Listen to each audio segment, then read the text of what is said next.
Buenos días de nuevo, mis hermanos. Hoy vamos a abrir una de esas miles de ventanas que aparecen en este libro, en este precioso libro, la palabra de Dios, para que nosotros podamos vivir por fe.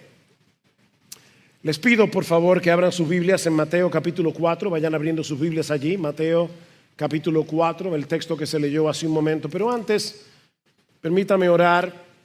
Vamos a pedir al Señor que venga y traiga su palabra y haga una revolución en nuestros corazones en esta mañana. Vamos a orar.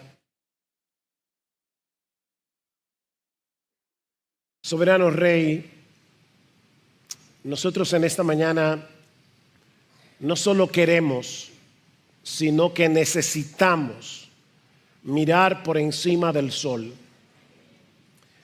Miramos a nuestro alrededor, Señor, y las cosas lucen ante nuestros ojos como un mar embravecido.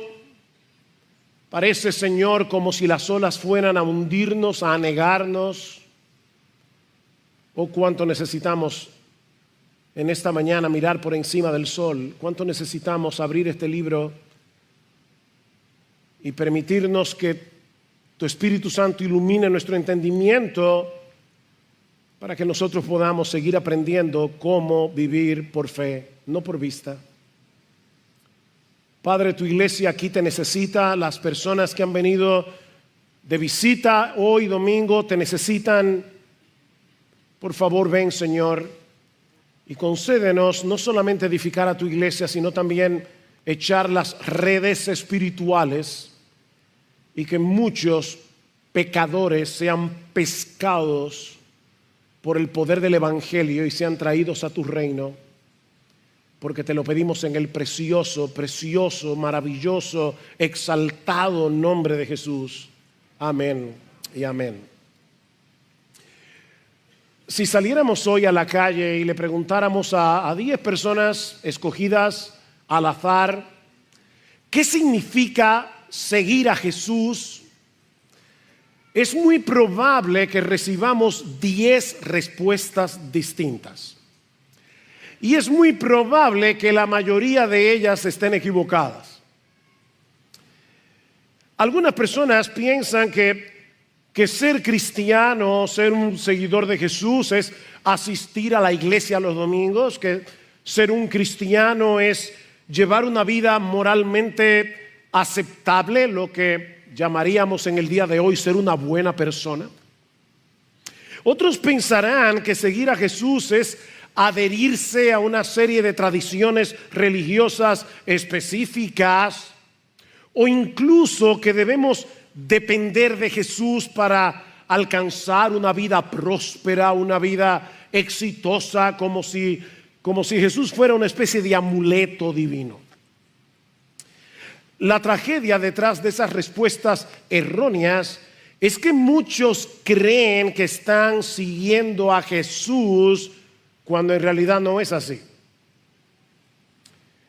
Dicen que son cristianos, pero continúan persiguiendo sus propios intereses, sus propias metas en la vida, sus propias ambiciones, sus propios deseos. En otras palabras, ellos no están siguiendo a Jesús, que tiene otras metas, otras ambiciones, otros deseos, sino que se están siguiendo a sí mismos. Como veremos en el texto que estaremos considerando en la mañana de hoy, en Mateo capítulo 4, seguir a Jesús no implica simplemente un ajuste superficial en nuestras vidas. Algunas personas dicen, bueno, sabemos que no todo el mundo es perfecto, nosotros pecamos, necesitamos hacer algunos ajustes aquí o allá. No, seguir a Jesús implica una entrega radical, implica un cambio de dirección, o si quieren, una reorientación total de toda nuestra vida, que no solo transforma lo que hacemos, sino quiénes somos y para qué vivimos. Voy a repetir eso otra vez. Seguir a Jesús implica una reorientación total de toda nuestra vida que transforma no solo nuestras acciones, no solo lo que hacemos, sino también quiénes somos y para qué vivimos. Con eso en mente, yo quiero que vayan otra vez a Mateo capítulo 4, pero esta vez vamos a leer los versículos 18 al 22. Dice: y andando junto al mar de Galilea, vio a dos hermanos, Simón llamado Pedro y Andrés su hermano, echando la red al mar porque eran pescadores, y les dijo: seguidme y yo os haré pescadores de hombres. O como dice la Reina Valera, que es el texto que estaré usando en cuanto a ese versículo específicamente en la mañana de hoy: venid en pos de mí y yo os haré pescadores de hombres. Entonces ellos, dejando al instante las redes, le siguieron. Y pasando de allí vio a otros dos hermanos, Jacobo hijo de Zebedeo y Juan su hermano, en la barca con su padre Zebedeo, remendando sus redes, y los llamó. Y ellos, dejando al instante la barca y a su padre, le siguieron. Con el mensaje de esta mañana estaremos concluyendo una serie que venimos ya predicando desde hace ya varios domingos y que hemos titulado ¿A qué vino Jesús? Hemos estado considerando una serie de textos en los evangelios en los que el mismo Jesús responde la pregunta. Hasta aquí hemos visto que Él vino a dar su vida en rescate por muchos, Marcos 10:45. Él vino a buscar y a salvar lo que se había perdido, Lucas 19:10. Él vino a llamar a pecadores al arrepentimiento. Él vino a traer luz a un mundo que se encuentra en tinieblas. Él vino a testificar de la verdad, como le dijo Jesús a Pilato en Juan 18:37. Y Él vino a cumplir las escrituras del Antiguo Testamento. Eso es básicamente lo que hemos estado viendo en esta serie. Ahora, ¿qué debemos hacer ahora con toda esta información? ¿Qué vamos a hacer tú y yo ahora que sabemos a qué vino Jesús? Bueno, responder a su invitación en Mateo 4:19. Venid en pos de mí y yo os haré pescadores de hombres. Estas palabras de Jesús, que parecen tan sencillas, encapsulan tres aspectos fundamentales del discipulado cristiano. Mis hermanos, ¿cuál es la declaración de misión de nuestra iglesia? Es formar una comunidad de discípulos de Jesucristo que hacen discípulos, compartiendo la palabra unos con otros en el poder del Espíritu Santo.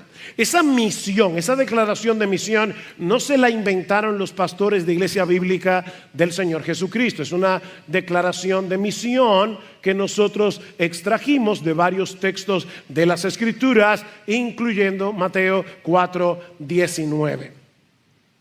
¿Cuáles son los tres aspectos fundamentales del discipulado cristiano que se encuentran en Mateo 4:19? Bueno, en primer lugar es un llamado a seguir a Jesús. En segundo lugar es un llamado a ser transformado por Jesús. Y en tercer lugar es un llamado a abrazar la misión de Jesús. Sencillo, ¿verdad? Es un llamado a seguir a Jesús. Es un llamado a ser transformado por Jesús. Es un llamado a abrazar la misión de Jesús. Y lo que yo voy a hacer en esta mañana es desempaquetar estos tres aspectos que se encuentran en nuestro texto, Mateo capítulo 4, versículo 19. Así que veamos en primer lugar el llamado a seguir a Jesús. Una de las cosas que me sorprenden constantemente de las Escrituras es la forma tan sencilla como la Biblia explica doctrinas y enseñanzas que son muy profundas. Porque la narración de Mateo en nuestro pasaje es una historia tan simple, ¿verdad? Es una historia tan clara, pero en esa aparente simplicidad se encierran verdades sumamente profundas con respecto al discipulado. Lo que estoy diciendo es que esta historia no se trata simplemente de un grupo de hombres que dejan su trabajo para seguir a un maestro itinerante llamado Jesús. No, es una escena que captura el poder transformador del llamado de Jesús.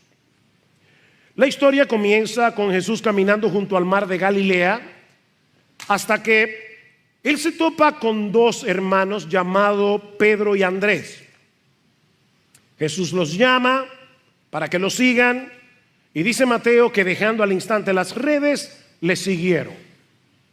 Un poco más adelante se topa con otros dos hermanos, Jacobo y Juan, y hace lo mismo. Lo llama y solo que en este caso Mateo añade que ellos dejaron la barca y a su padre para seguir a Jesús. Ahora déjenme contextualizar un poco para que ustedes entiendan lo que está sucediendo aquí. Para un judío del primer siglo, la lealtad a la familia no era simplemente un asunto de amor y de afecto. Este era el núcleo mismo de la identidad de un judío, su responsabilidad en la sociedad. Mis hermanos, en una cultura profundamente patriarcal, en una cultura y sociedad comunitaria, la familia representaba el espacio donde se transmitían los valores religiosos. Deuteronomio capítulo 6, hablarás de estas cosas a tus hijos en tu casa, cuando te levantes, cuando estén en el camino. Era en la familia donde eso ocurría, y era el núcleo del que dependía la estabilidad económica y el honor social. Hoy día los hijos viven completamente independientemente de sus padres. Esa no era la situación en los días de Jesús. Ser leal a la familia no era opcional. Ese era el fundamento sobre el cual se construía la vida de cada individuo. De manera que cuando Jesús llama a Pedro y a Andrés, a Jacobo y a Juan a dejar sus trabajos, a dejar su familia para seguirlo a Él, mis hermanos, este era un llamado mucho más radical de lo que podría parecer a nuestros ojos occidentales. Yo tenía un profesor en el seminario, un español, que siempre nos decía: el problema de ustedes los occidentales es que leen la Biblia con ojos occidentales. Nosotros debemos leer la Biblia con los ojos del Medio Oriente, teniendo en mente la cultura del siglo en el que vivió Jesús. Mis hermanos, Jesús en este pasaje no solo les estaba pidiendo que dejaran un empleo. No. Jesús les estaba pidiendo que reconfiguraran por completo su identidad y sus prioridades. Era un llamado a dejar atrás no solo barcas y redes, sino también las expectativas culturales que definían quiénes eran, cuál era su lugar en el mundo. Y obviamente en ese momento ellos no tenían un claro entendimiento de todo lo que implicaba seguir a Jesús, pero estos hombres dejaron todo atrás, porque entendieron en ese momento, entendieron que el llamado de Jesús, que lo que Jesús les estaba ofreciendo era infinitamente superior que lo que ellos estaban dejando. Estos hombres comprendieron en ese momento que el reino de Dios no era simplemente un concepto, era una realidad presente en la persona de Jesús, el Rey del reino, que lo exige todo porque lo ofrece todo.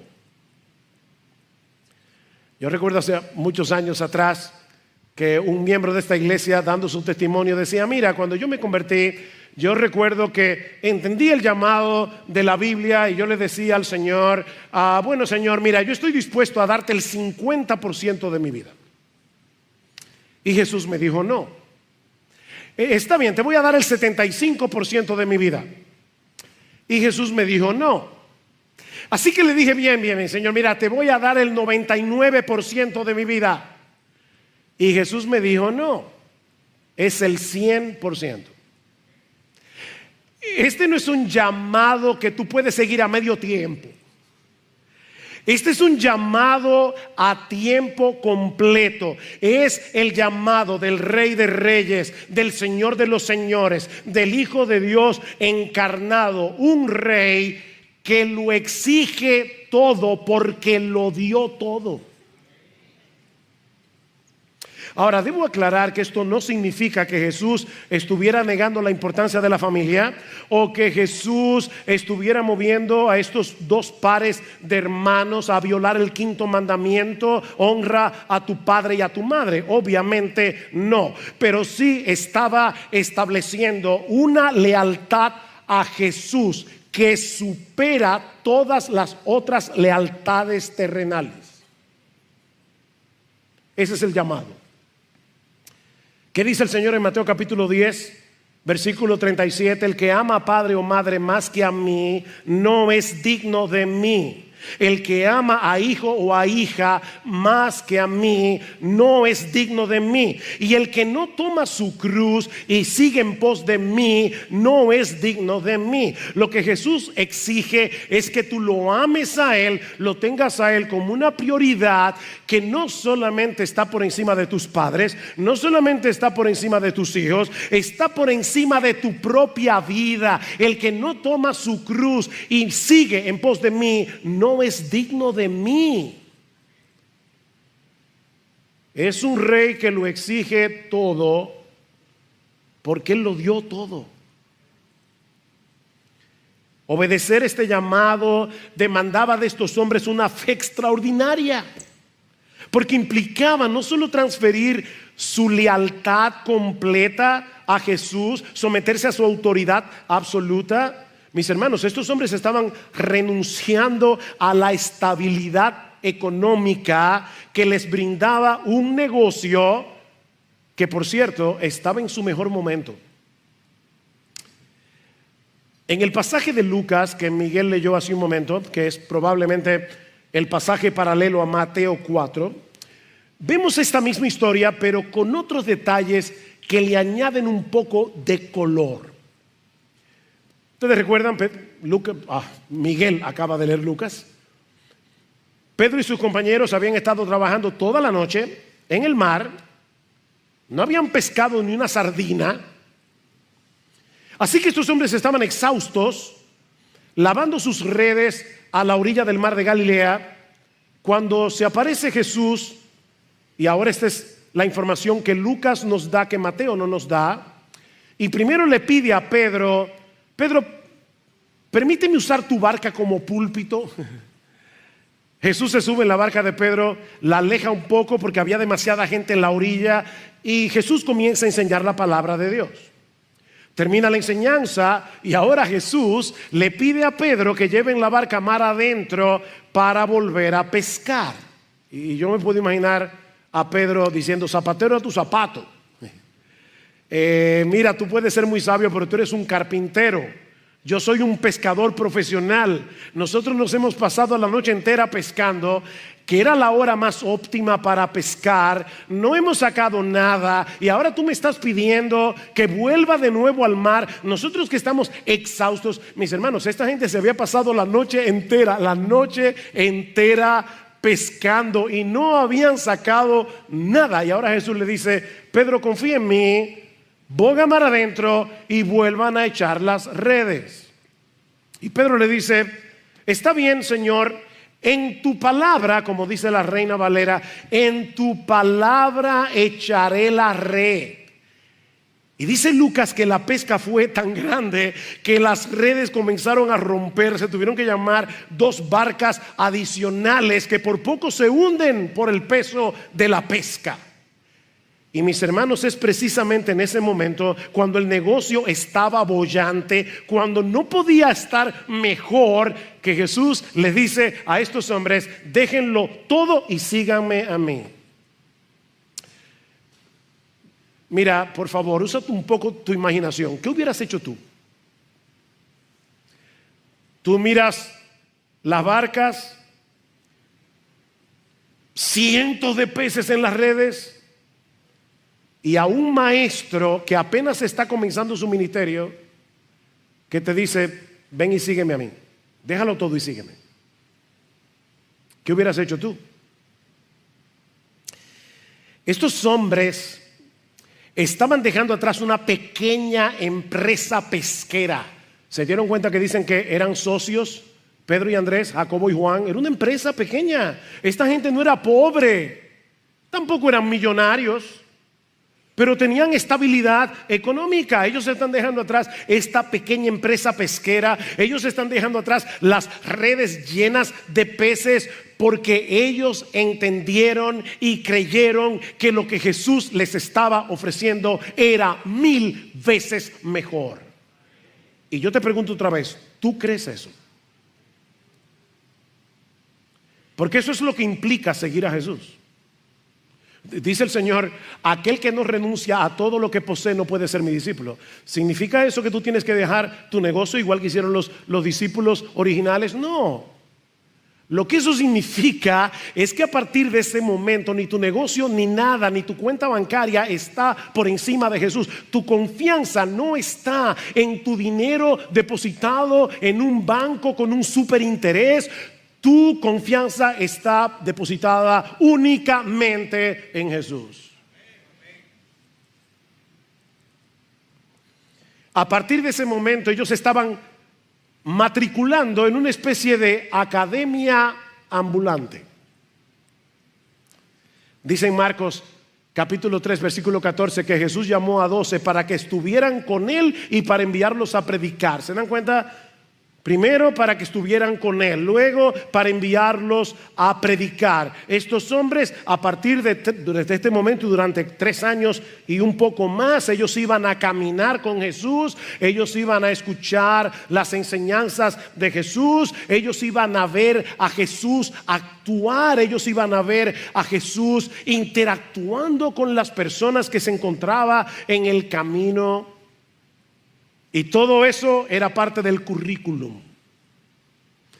Ellos iban a ver a Jesús lidiando con el ataque constante de los fariseos. Ellos verían a Jesús teniendo compasión de los necesitados. Ellos iban a ver a Jesús juntándose con los despreciados publicanos, juntándose con prostitutas. Y todo eso estaba calando en la mente y el corazón de estos hombres. Cada palabra, cada acción, cada mirada de compasión, cada reprensión de Jesús era una lección viva para ellos. ¿Qué escuela? Jesús no estaba formando discípulos teóricos. Jesús estaba formando hombres que iban a reflejar su carácter. Estaba formando hombres que debían absorber sus opiniones, hombres que deberían llegar a pensar y actuar como Jesús. En otras palabras, mis hermanos, Jesús llamó a estos hombres para enseñarles a ser como Jesús. Ese es el currículum. Jesús iba a enseñarles a ser como Jesús. Y ¿sabes qué, mi amigo? Ese es el mismo llamado que Jesús te hace hoy por medio de la predicación del Evangelio. Aunque Él no está físicamente presente con nosotros hoy, nosotros podemos ver a Jesús, podemos verlo en las páginas de los Evangelios, podemos escuchar sus enseñanzas por medio de su palabra, podemos realmente seguirlo a Él. Este es un llamado a abandonar cualquier cosa. Óyeme bien, mi hermano, mi amigo. Este es un llamado a abandonar cualquier cosa que compita con Jesús por el lugar supremo en tu corazón. Ven que no se puede ser seguidor de Jesús a medio tiempo. Dice el Señor en Mateo 16:24, si alguno quiere venir en pos de mí, niéguese a sí mismo, tome su cruz y sígame. La conversión implica un cambio de lealtades. La conversión implica un traslado de nuestra confianza, de nuestra dependencia. Antes confiábamos en cosas terrenales como el dinero, la reputación, las tradiciones religiosas o incluso en nuestra propia capacidad. Pero ahora estamos transfiriendo nuestra lealtad, estamos transfiriendo nuestra confianza únicamente, absolutamente, exclusivamente a la persona de Jesús. Es por eso que este es un llamado que comienza con el arrepentimiento. Que dicen en Mateo 4:17, desde entonces comenzó Jesús a predicar, a decir: arrepentíos, porque el reino de los cielos se ha acercado. Y lo mismo vemos en la pesca milagrosa. ¿Recuerdan cuando Pedro estaba allí sacando las redes? Las redes se estaban rompiendo, llenas de peces, y de repente Pedro cae en la cuenta de lo que significa este milagro. Él dice: esta persona que está delante de mí no puede ser un mero hombre. Yo estoy delante de la presencia de Dios mismo. Y dice que Pedro se postra y dice: apártate de mí, Señor. Al principio le había dicho: maestro, toda la noche hemos estado pescando y no sacamos nada. Pero ahora de repente Pedro dice: si este hombre es capaz de mirar a lo profundo del mar y es capaz de llamar soberanamente a los peces para que se metan en las redes, este hombre también puede ver en lo profundo de mi propio corazón. Apártate de mí, Señor, yo soy un hombre pecador. Este camino del discipulado necesariamente comienza con el arrepentimiento.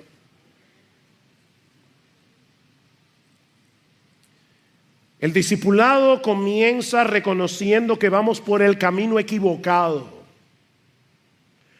El discipulado comienza reconociendo que nosotros estamos viviendo para nuestro pequeño reino, haciendo nuestra voluntad, buscando nuestra propia gloria.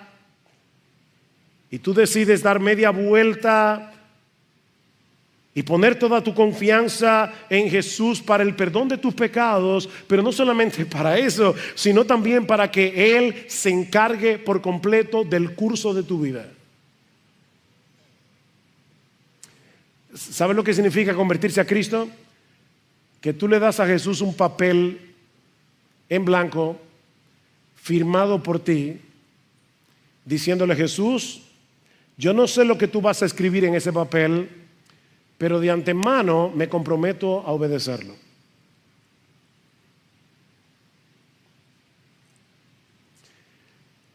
Los seguidores de Jesús van detrás de Jesús. Eso es obvio. Los seguidores de Jesús van detrás de Jesús en el camino de la obediencia a la voluntad de Dios. No siempre seguir a Jesús te va a llevar por el camino que más te gusta. Pero ahí es que entra en juego la fe.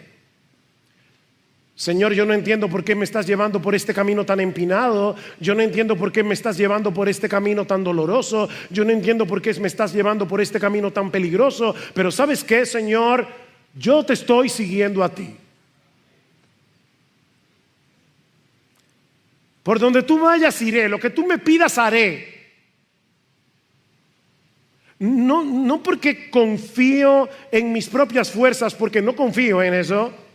Confío en la dependencia, en el poder del Espíritu Santo obrando en mí. Y no lo voy a hacer, Señor, para ganarme tu favor. Yo no te estoy diciendo: Señor, yo estoy dispuesto a seguirte para que tú me salves. No, mi amigo, óyeme bien.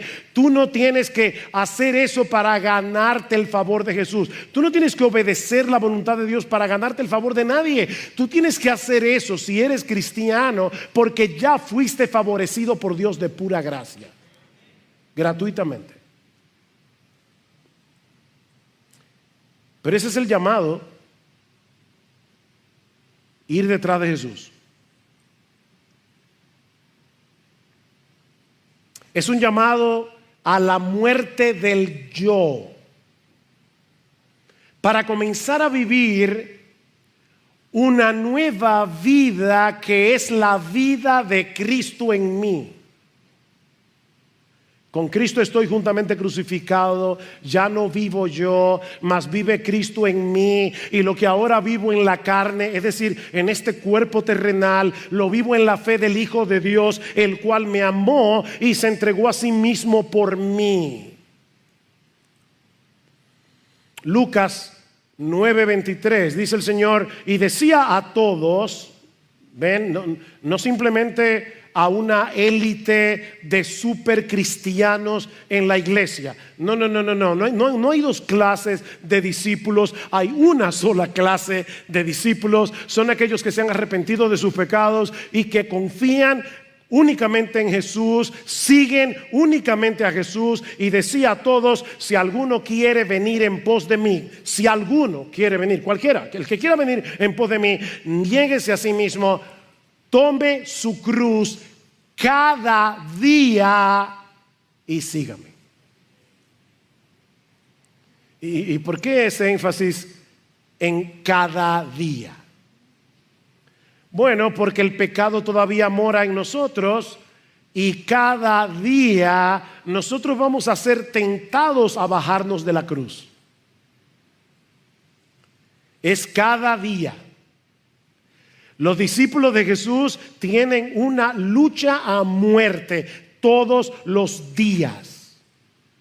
Una lucha a muerte contra patrones de pecados, una lucha a muerte contra ambiciones egoístas, una lucha a muerte incluso, escuchen esto, contra cosas buenas que están amenazando nuestra lealtad a Jesús.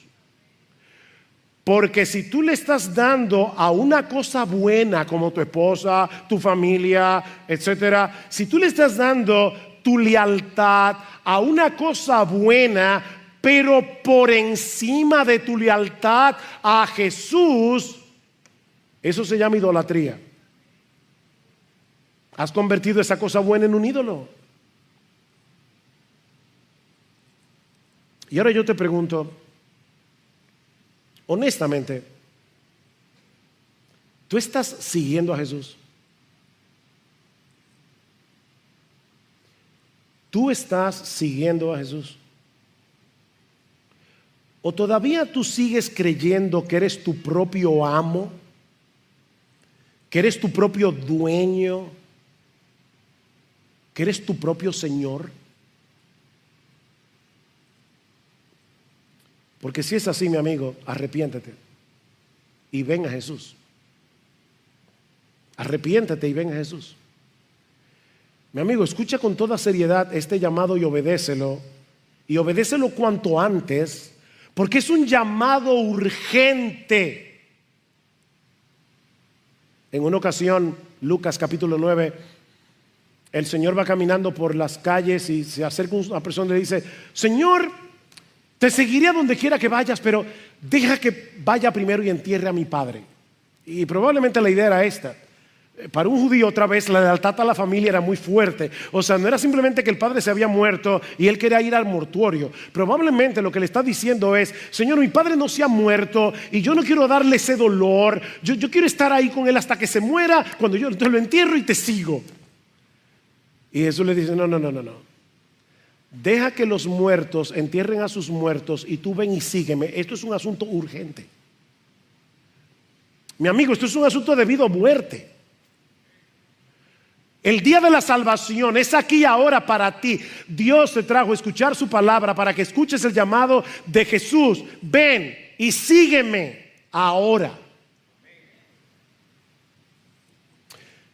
Pero ya dijimos que este es un llamado a seguir a Jesús, pero también es un llamado a ser transformados por Jesús.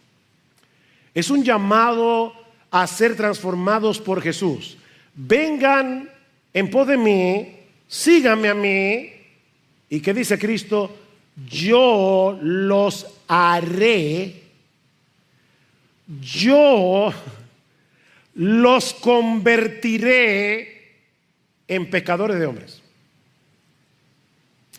Estos hombres no se iban a convertir en pescadores de hombres por su habilidad innata. No era que, bueno, Pedro y Andrés, a Juan y Jacobo, ustedes son buenos en la pesca, así que seguramente cuando vengan y me sigan, ustedes van a ser buenos pescando hombres. No, dice Jesús, eso depende completamente de mí. Vengan en pos de mí, síganme a mí, aprendan de mí, y en el camino yo me voy a encargar de convertirlos, yo me voy a encargar de transformarlos, yo me voy a encargar de capacitarlos para que ustedes se conviertan en pescadores de hombres. Esto no depende de vuestra propia inteligencia, esto no es por la fuerza de voluntad. No, Cristo mismo iba a transformarlos en instrumentos útiles para el reino de Dios. ¿No te alienta eso, mi hermano? Nosotros nos vemos tan débiles.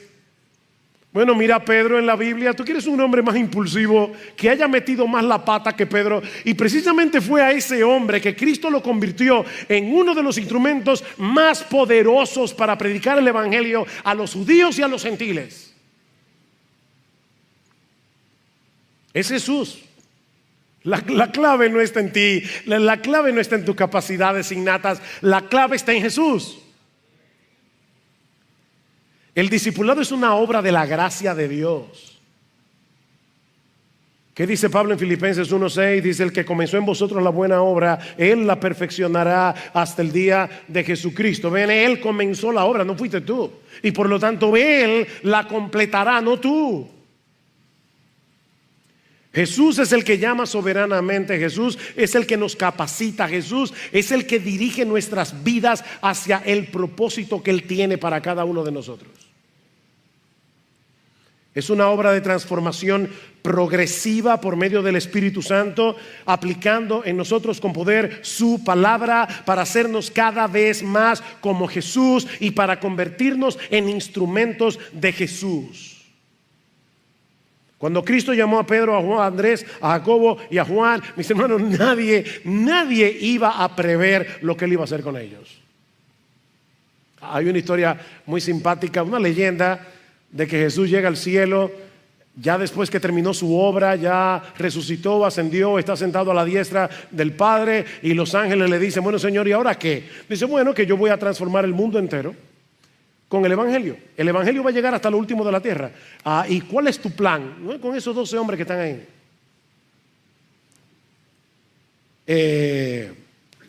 ¿Tú no tienes un plan B?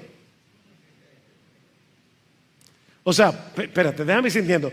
Con Pedro, el que te negó, con los otros que salieron corriendo en la resurrección, en la crucifixión, o sea, con esos que el día antes de tú ser arrestado estaban discutiendo entre ellos cuál iba a ser mayor en el reino de los cielos. O sea, de verdad, señores, con esos 12 hombres que tú vas a cambiar el mundo. Piénsenlo. No era precisamente un dream team. ¿Tú no tienes un plan B? No. Hay solo un plan A. Y es el único. Jesús convertiría a esos 4 hombres comunes y corrientes en instrumentos poderosos para la propagación del evangelio. Y todo comenzó cuando Cristo los llamó. Oigan, todo comienza con las palabras de Jesús. Las palabras de Jesús. Déjeme explicar teológicamente lo que yo quiero decir. Así como en la creación inicial Dios habló y el universo fue formado, aquí Jesús habla con autoridad: sígueme, y produce una nueva creación en la vida de sus discípulos. Eso fue lo que Jesús hizo en tu vida. 2 Corintios 5:17: si alguno está en Cristo, nueva criatura es. El texto dice literalmente: si alguno está en Cristo, nueva creación es. Es una nueva creación. Efesios 2:10: porque somos hechura suya, creados en Cristo Jesús para buenas obras, las cuales Él preparó de antemano para que anduviésemos en ellas. Es por eso que al final de la historia Jesús se llevará toda la gloria. es Jesús. Lo que estoy diciendo, mis hermanos, es que Jesús no solo nos llama a vivir para un propósito, sino que nos recrea para que seamos capaces de cumplir el propósito.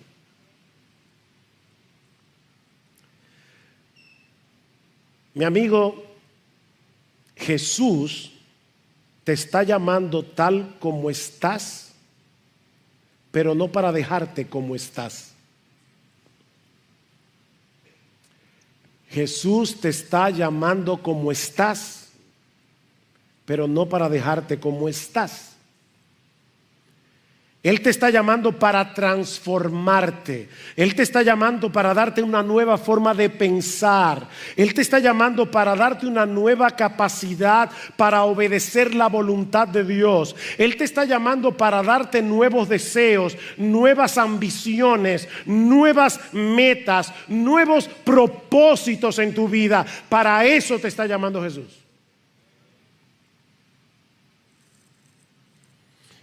Él te está llamando a una nueva dependencia. O sea, en vez de tú seguir dependiendo de tus propias capacidades o en cualquier otra cosa, Él te está llamando para que desde ahora en adelante tú dependas de Él, para que Él te cambie, para que Él te dé la capacidad de obedecer, para que Él te capacite a servirle en su reino. ¿Qué dice el salmista? Encomienda al Señor tu camino y confía en Él y Él hará.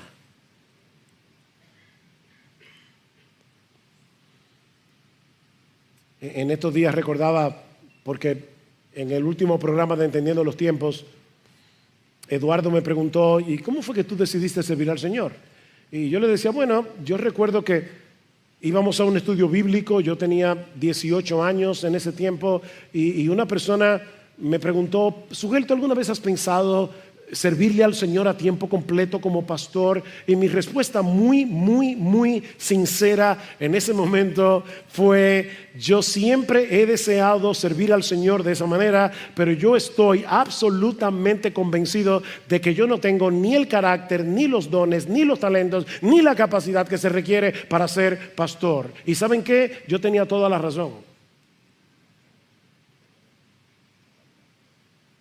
Hay un programa que se llamaba, yo no sé si eso todavía está vigente, Factor X. ¿Lo han visto? Factor X, Factor X. Mira, olvídate del factor X.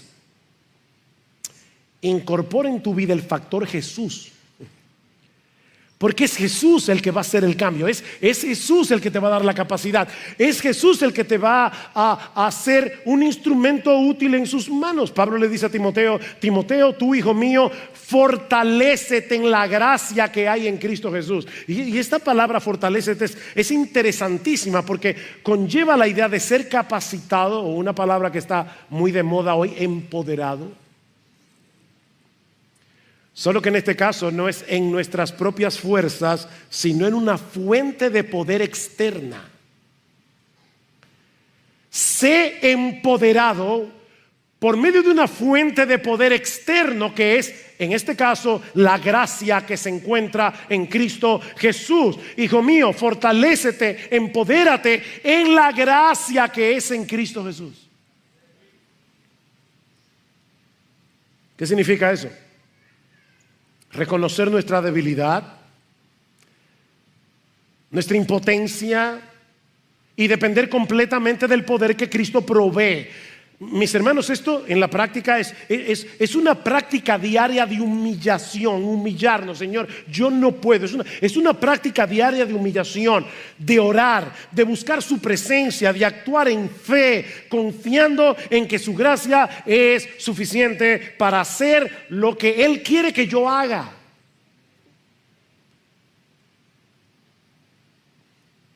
Y este aspecto es extremadamente importante a la luz de lo que Jesús sigue diciendo en el texto: venid en pos de mí y os haré pescadores de hombres. Y este es el tercer elemento del llamado que hemos visto hasta aquí. Este es un llamado a seguir a Jesús, es un llamado a ser transformado por Jesús, es un llamado a abrazar la misión de Jesús. La misión de Jesús. ¿A qué vino Jesús? A pescar hombres para el reino. El Hijo de Dios dejó su trono en el cielo, dejó la gloria para venir a rescatar pecadores. Y ahora está diciendo, ustedes son mis discípulos, tienen que abrazar mi misión. Yo vine a ser pescador de hombres, ustedes serán hechos por mí pescadores de hombres. Mis hermanos, la conversión en discípulos de Jesús no es un fin en sí mismo.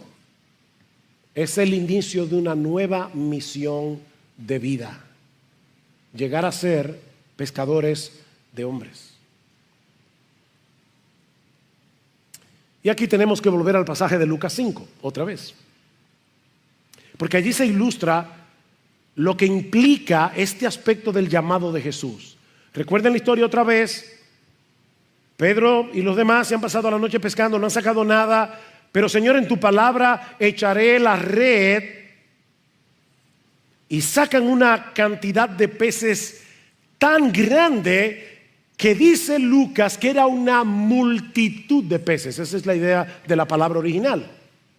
Esa es la misma palabra que Lucas va a usar más adelante en el libro de los Hechos, cuando el evangelio comienza a extenderse y grandes multitudes de hombres y mujeres eran añadidas al Señor. Es exactamente la misma palabra. Por ejemplo, en Hechos 5:14 dice, los que creían en el Señor aumentaban más, gran número. Ahí está la palabra de Lucas 5, gran número. Así de hombres como de mujeres. O 14:1, una gran multitud. Ahí está la palabra otra vez. Así que el milagro de la pesca apunta a la realidad de que Jesús tiene el poder y tiene la autoridad para reunir multitudes de personas y traerlas arrepentidas y creyentes a su reino. Solo que esta pesca de hombres obviamente no es como la pesca de peces.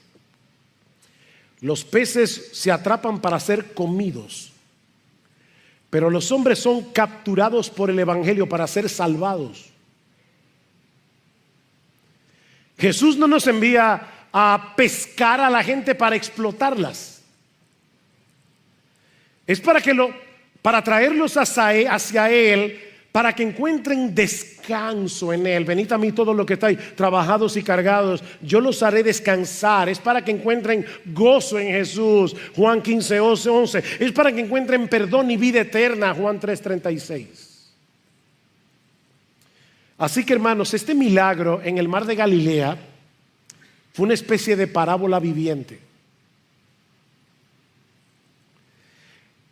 Era una especie de declaración del propósito eterno de Dios de reunir a un pueblo para su gloria. Un propósito que no depende de nuestras habilidades, de nuestros esfuerzos, sino de la palabra autoritativa de Jesús y del poder de Jesús. Señor, no hemos pescado nada, pero en tu palabra echaré la red. Tal vez tú estás cansado de predicar el evangelio a tus amigos. Tal vez estás cansado de compartir el evangelio con tu familia y piensas que eso no está dando ningún resultado. Bueno, ya tú tienes la noche entera pescando y no has sacado ni una sardina, pero sigue echando la red, confiando en el poder de la palabra de Jesús. No te canses. Yo no sé cuántos de ustedes alguna vez han salido a pescar, pero se requiere mucha paciencia para pescar. Y no siempre se pesca lo que tú quieres. Yo me acuerdo una vez que había salido con Lester y su familia a Nisibón, y fuimos al mar a pescar, pero desde la orilla, y pasó algo sorprendente. Yo sé que los pescadores son mentirosos muchas veces, pero créanme esta historia. Yo cogí mi caña, le puse su gusanito, eran sardinitas que habíamos sacado con una red, y cuando tiré la caña de pescar, ¿saben qué pesqué? Una gaviota. La gaviota vino, agarró el pescado, se lo llevó, y ahí estaba yo mirando cómo el ave se llevaba la carnada. No siempre se pesca lo que uno quiere, pero sal a pescar. Cristo promete en Mateo 16:18 que Él iba a edificar su iglesia y que las puertas del Hades no prevalecerán contra ella. Mi hermano, eso no depende de ti ni de mí, eso depende de Él. Ahora, ¿cómo va a cumplir Jesús esta promesa? ¿Cómo es que Jesús está hoy edificando su iglesia? A través de hombres y mujeres que Él ha llamado a seguirlo y que Él los ha convertido en pescadores de hombres. Mi hermano, tú estás aquí hoy en la mañana porque hubo alguien, yo no sé quién, pero hubo alguien que compartió contigo el evangelio. Hubo alguien que salió de su zona de confort, que salió de su zona de seguridad y fue a pescar y te habló a ti. Tal vez te invitó a la iglesia.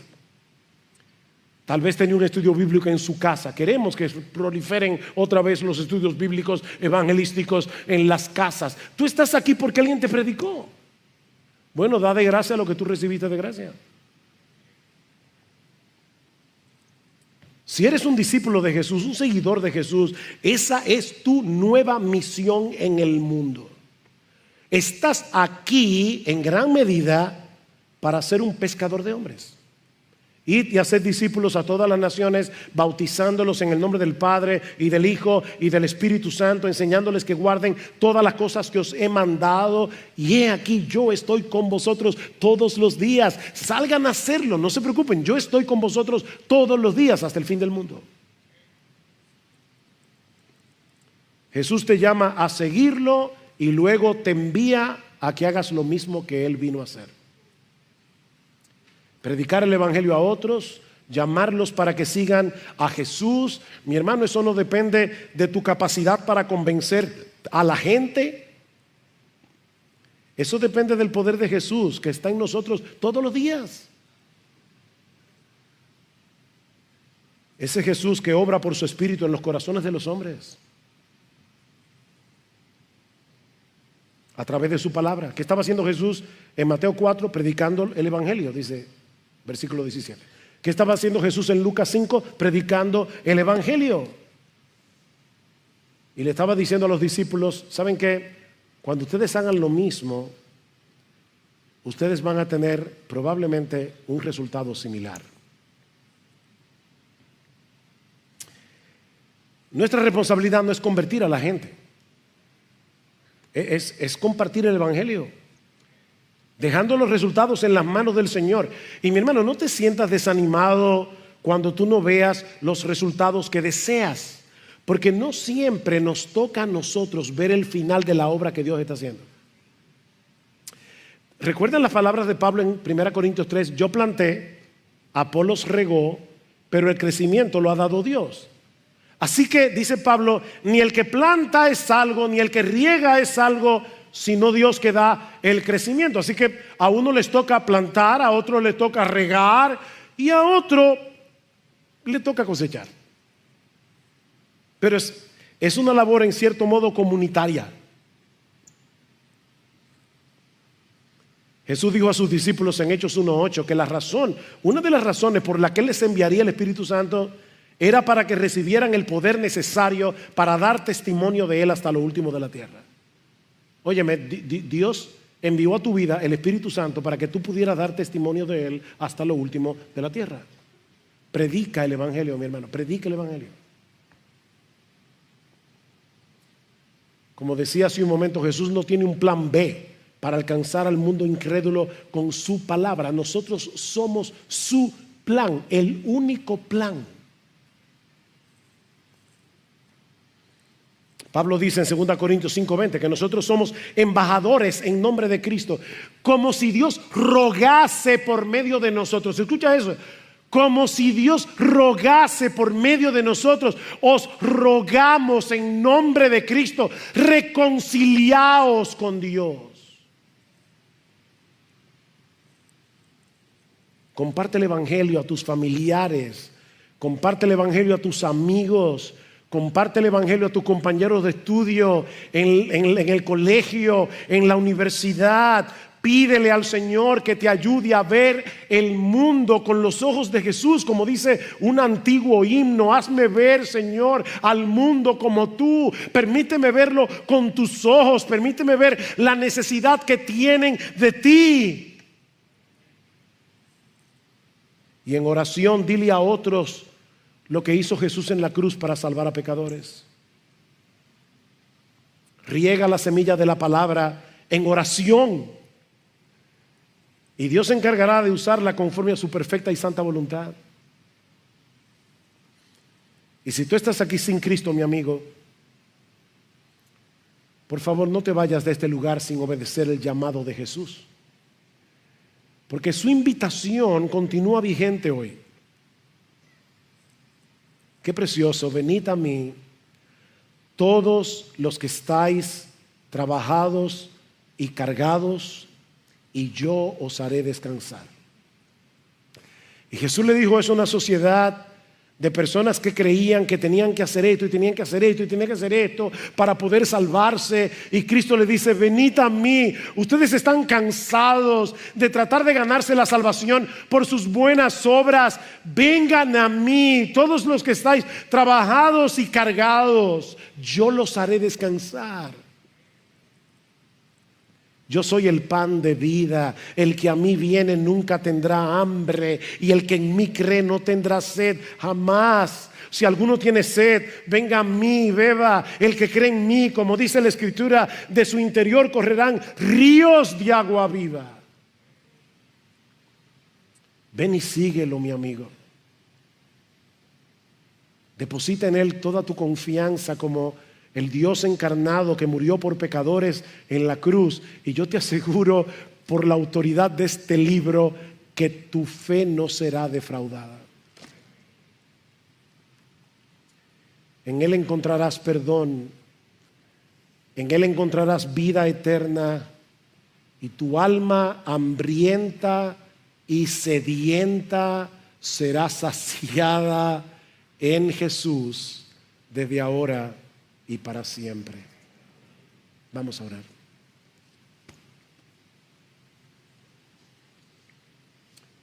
Señor,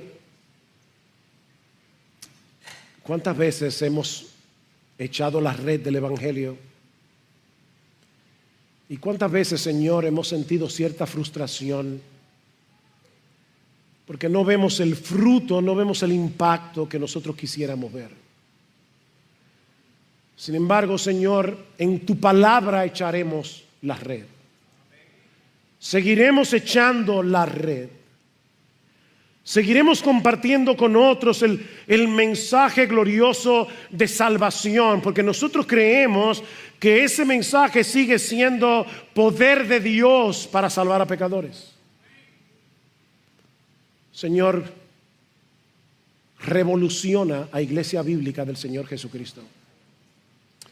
Ayúdanos a ser discípulos que hacen discípulos.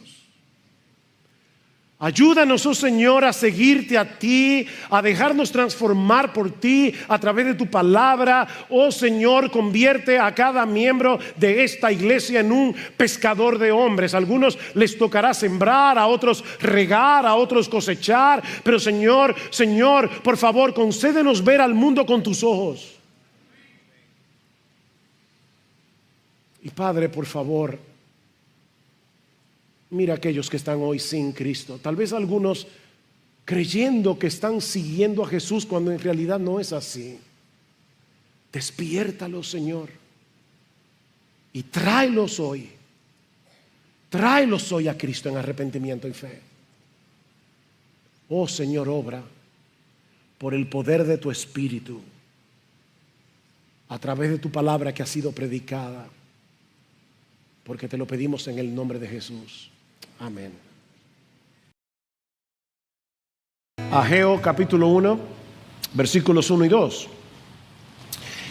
El año segundo del rey Darío, en el mes sexto, el día primero del mes, vino la palabra del Señor, literalmente fue la palabra del Señor por medio del profeta Ageo a Zorobabel, hijo de Salatiel, gobernador de Judá, y al sumo sacerdote Josué, hijo de Josadac, diciendo: así dice el Señor de los ejércitos.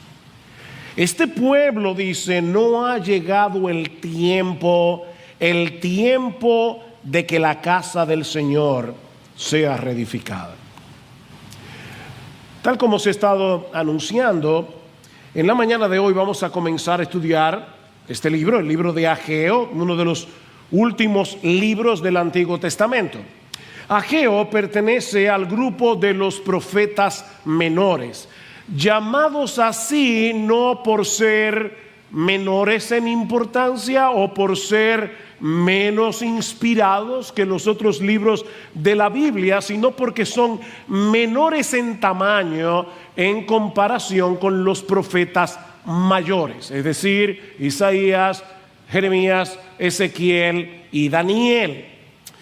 Lamentablemente, hermanos, y Marcos decía algo de esto al inicio del culto, muchos creyentes descuidan la lectura de estos libros. No es común escuchar a un cristiano decir que Sofonías es uno de los libros favoritos de la Biblia, o que está haciendo un estudio profundo y exhaustivo del libro de Nahum o del profeta Amós.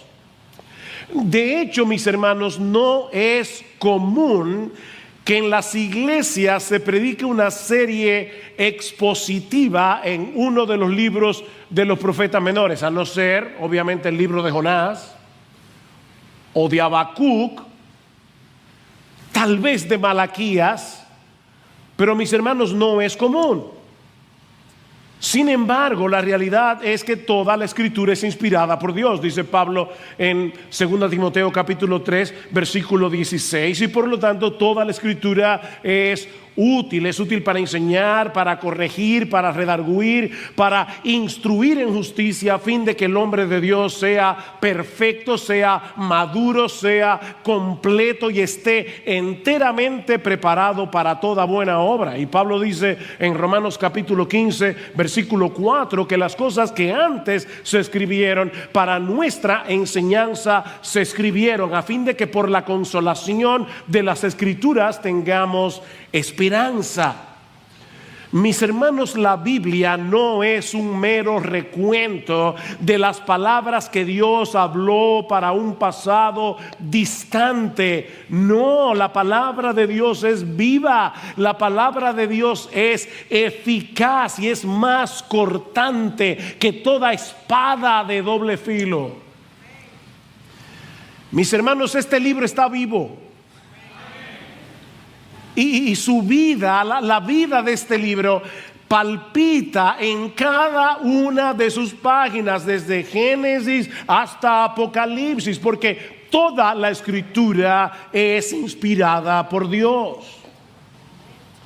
Y este libro en particular, que vamos a comenzar a exponer en el día de hoy, es de suprema importancia para el pueblo de Dios de todas las edades, de todas las épocas, porque este libro, mis hermanos, es un llamado que vino de parte de Dios, directamente de Dios, un llamado a sacudirnos de la apatía espiritual, un llamado a trabajar con esperanza, con energía para la expansión del reino de Dios. Y es mi anhelo y oración, y yo sé que ha sido la oración de muchos de ustedes aquí en la iglesia, pero es nuestro anhelo y oración que Dios use esta serie de mensajes para avivar nuestras almas. Mis hermanos, que Dios obre entre nosotros, que el Espíritu Santo hable a cada uno de nosotros en estos próximos domingos a través de estas palabras que el mismo Espíritu inspiró hace cientos de años atrás, pero que siguen tan vivas y tan eficaces como el primer día que Ageo las habló. Pero antes de pasar a considerar el contenido de este libro, veamos en primer lugar su contexto histórico. Algo que podemos decir de prácticamente todos los libros de la Biblia, tal vez con la excepción del libro de Proverbios o de Cantar de los Cantares, es que necesitamos un contexto, el contexto histórico, para poder entender qué fue lo que Dios habló hace cientos de años atrás, para entonces poder entender qué es lo que Él nos está hablando a nosotros en el día de hoy. Ageo es uno de los profetas que ministró a la nación de Israel luego del exilio babilónico. Pastor, ¿y qué es eso? Veo que hay muchas visitas aquí. Déjenme explicar un poco de qué se trata esto. Dios había estado llamando a su pueblo a que se arrepintieran de sus pecados, a que se volvieran a Él a través de todos sus profetas, pero ellos decidieron cerrar su corazón a la voz de Dios hasta que fue demasiado tarde.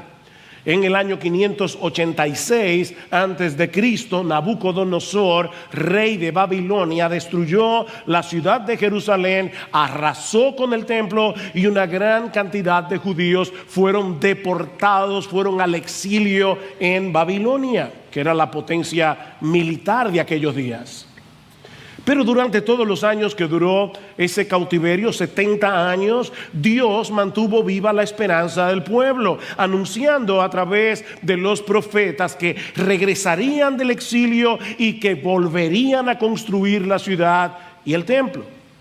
Finalmente Dios cumplió su promesa cuando Ciro el Grande, rey de Persia, emitió un decreto en el año 538 antes de Cristo, permitiendo que los judíos regresaran a Jerusalén y reconstruyeran el templo. Y de esa manera, aunque probablemente Ciro no lo sabía, él estaba cumpliendo lo que Isaías había profetizado unos 300 años antes, donde no solamente decía que un rey persa iba a emitir este decreto, sino que Isaías menciona a Ciro por nombre. Al año siguiente, en el año 537 antes de Cristo, unos 50,000 judíos regresaron a Jerusalén, liderados por Zorobabel, que era un descendiente de David. Y de hecho, si leen en Mateo 1, se van a dar cuenta que es uno de los nombres que aparecen en la genealogía de Jesús, y por Josué, el sumo sacerdote. Tan pronto regresaron a Jerusalén, dice en Esdras capítulo 3, versículo 3, que repararon el altar para poder llevar a cabo los sacrificios, y en la primavera del siguiente año ya habían puesto los cimientos para reedificar el templo. Así que todo parecía estar marchando bien, hasta que algunas tribus vecinas comenzaron a oponerse a la reconstrucción, especialmente los samaritanos. Para colmo de males, el rey Ciro murió en batalla, y su sucesor, el rey Asuero, comenzó a recibir presión para que detuviera ese proyecto de reconstrucción. Obviamente, mis hermanos, todo esto causó un gran desánimo en los israelitas hasta que la reconstrucción se detuvo por completo. Y poco a poco, estos judíos que regresaron del exilio se fueron acostumbrando a celebrar sus sacrificios en las ruinas del templo, mientras se involucraban de lleno en sus propios negocios, en sus propios asuntos. Esa lamentable situación se mantuvo así por 17 años, hasta que Dios levantó a dos de sus profetas, Ageo y Zacarías, para mover al pueblo a retomar la tarea para la cual habían regresado del exilio. Es en ese contexto que Ageo pronuncia 4 mensajes de parte del Señor, que son los que encontramos en el libro del profeta Ageo. Estos mensajes fueron pronunciados en un periodo de 4 meses, en el año 520 antes de Cristo. Y es increíble porque Ageo es cuidadoso en fechar cada uno de estos mensajes. Y el domingo que viene vamos a ver por qué. Pero estos 4 mensajes, obviamente haciendo una equivalencia con nuestras fechas actuales, el profeta Ageo predicó su primer sermón el 29 de agosto, el segundo el 21 de septiembre el tercero el 17 de octubre y el cuarto el 18 de diciembre. Así que fue un ministerio muy breve, pero que tuvo enormes repercusiones en la historia de Israel en particular, como vamos a ver en estos 5 mensajes, y en la historia de la redención en general. Dios estaba despertando a su pueblo de su apatía espiritual por medio de su palabra. Mis hermanos, la palabra de Dios juega un papel protagónico en el libro de Ageo. Tanto así que en estos 38 versículos del libro, 15 en el primero, 23 en el capítulo segundo, Ageo menciona 23 veces expresiones como estas. Vino la palabra del Señor. Así dice el Señor de los ejércitos. Declara el Señor. Dice el Señor. O Ageo, mensajero del Señor. Mis hermanos, no es la opinión de Ageo la que encontramos en este libro. Es Dios mismo el que se está acercando a su pueblo por medio de su palabra para despertar sus corazones y traerlos de vuelta hacia Él. Lo mismo que hace Dios cada domingo cuando su pueblo se congrega para adorarle. Dios se hace presente en medio nuestro a través de su palabra. Dios obra en nuestros corazones a través de su palabra. Dios convierte a los incrédulos a través de su palabra. Dios santifica y despierta a los creyentes a través de su palabra. Él mismo ha dicho por medio de Isaías que la palabra que sale de su boca no volverá a él vacía, sino que hará lo que yo quiero, dice Dios, y será prosperada en aquello para que la envié. Mis hermanos, mientras la palabra del Señor sea fielmente predicada en una iglesia, el Espíritu Santo la va a usar para salvar a los pecadores, para santificar a los creyentes. De manera, mi amado hermano, que si tú has estado pasando por un tiempo de sequía espiritual, hay esperanza para ti. Óyeme, tal vez tú viniste hoy en la mañana a la iglesia con un corazón frío como un hielo. Y mientras cantábamos, tu mente estaba en otra cosa. Pero hay esperanza para ti. ¿Tú eres creyente? Hay esperanza para ti siempre que te expongas a la palabra de Dios y le creas a Dios que habla por su palabra. Eso fue lo que sucedió en los días de Ageo. No quiero adelantarme, pero lean conmigo los versículos 13 al 15. ¿Qué pasó cuando Ageo comenzó a predicar? Dice en el versículo 13 del capítulo 1, entonces Ageo, mensajero del Señor, por mandato del Señor, ven el énfasis, habló al pueblo diciendo, yo estoy con vosotros, declara el Señor. Y despertó el Señor el espíritu de Zorobabel, hijo de Salatiel, gobernador de Judá, y el espíritu del sumo sacerdote Josué, hijo de Josadac, y el espíritu de todo el remanente del pueblo. Y vinieron y comenzaron la obra en la casa del Señor de los ejércitos, su Dios, el día 24 del mes sexto, en el año segundo del rey Darío.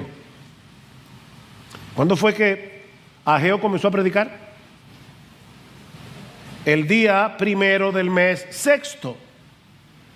¿Y cuándo fue que retomaron la labor de reconstrucción? El día 24 de ese mismo mes. ¿Cuántos años tenían ellos con la labor detenida? 17 años.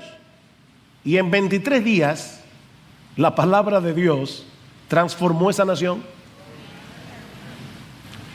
Lo que no hicieron en 17 años, comenzaron a hacerlo en 23 días. ¿Saben por qué? Porque vino la palabra del Señor por medio del profeta Ageo. Esta palabra es viva y eficaz. Mis hermanos, nunca permitamos, y ahora estoy pensando en los más jóvenes de esta iglesia, de hecho en los más jóvenes, en los más jovencitos, Cuando ustedes crezcan y sean miembros de esta iglesia y ya ninguno de nosotros estemos aquí, nunca permitan que sustituyamos la palabra de Dios predicada desde este púlpito para hacer cosas más entretenidas, para hacer cosas más llamativas, porque solo la palabra de Dios es viva y eficaz.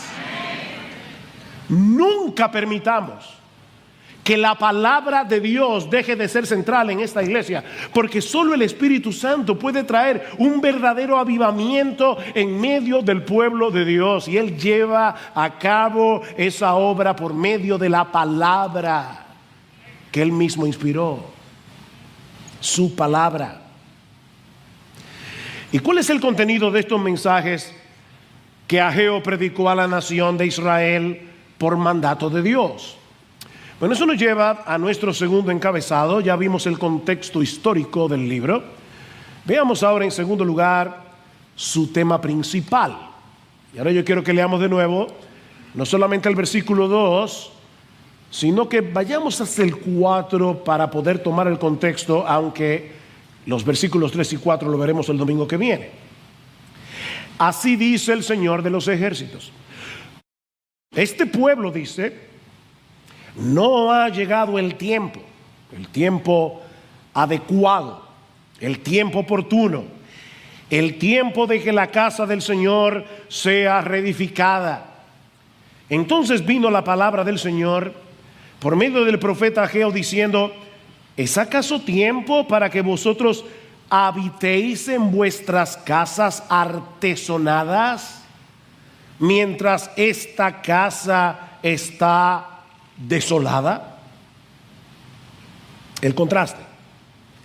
Sus casas están muy bonitas, pero mi templo sigue en ruinas.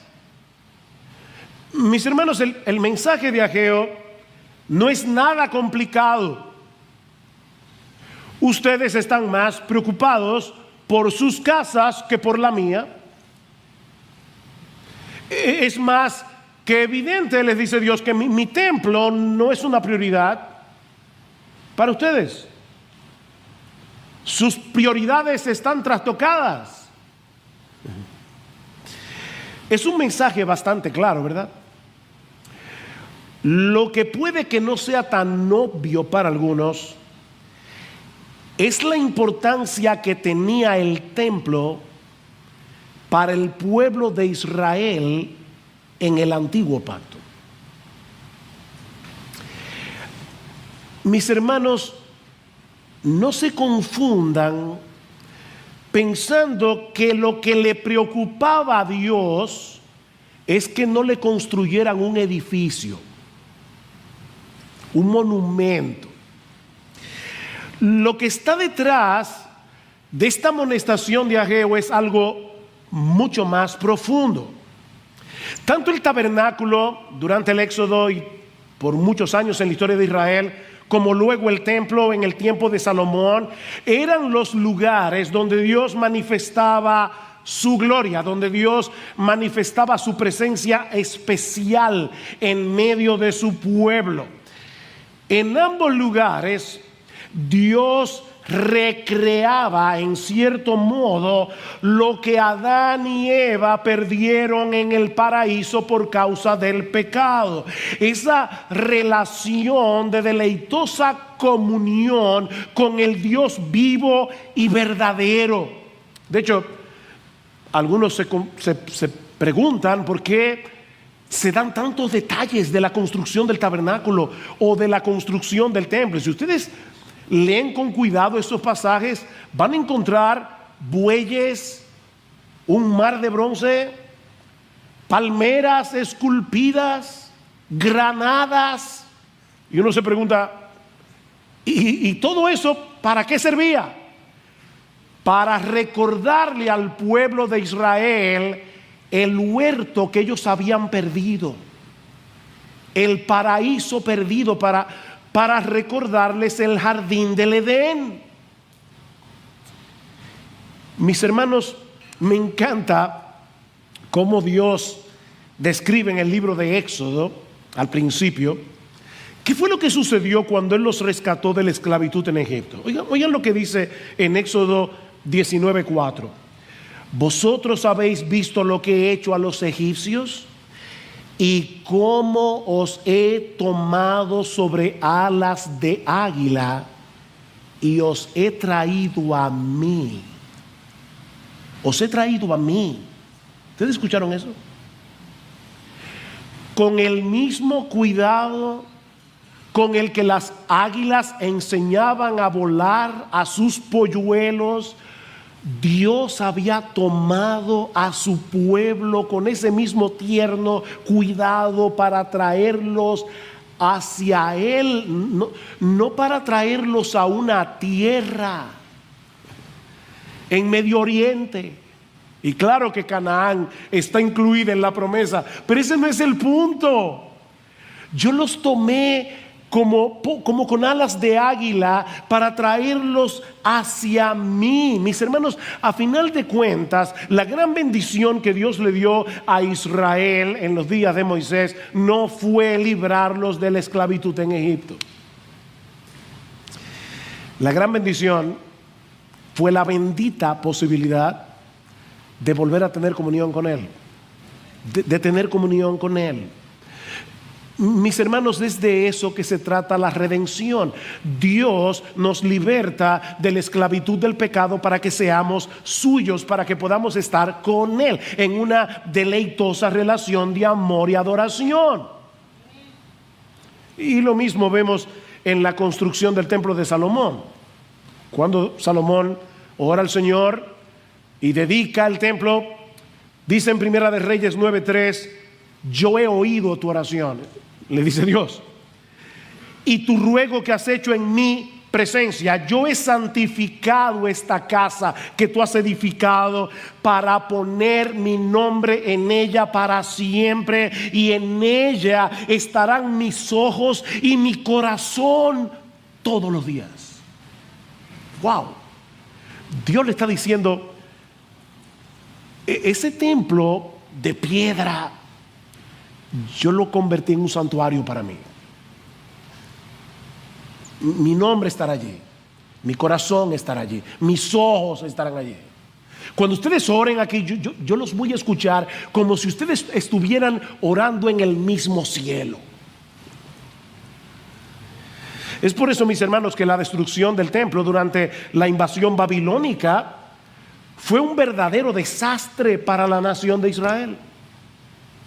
Ese Dios que había hecho un pacto con ellos, que les había prometido que ellos serían su pueblo y que Él sería su Dios, los estaba privando de su mayor bendición, de su más preciado tesoro, su propia presencia en medio de ellos. De nada servía que Ciro emitiera un decreto para que los judíos regresaran a su tierra si ellos no podían disfrutar de la presencia de Dios. Si hay algo claro en el libro de Esdras, que es donde se narra el retorno de los judíos a Jerusalén, es que eso no había sucedido primariamente por voluntad de Ciro, fue por la voluntad de Dios. De hecho, si quieren entender a Ageo y Zacarías, tienen que leer el libro de Esdras.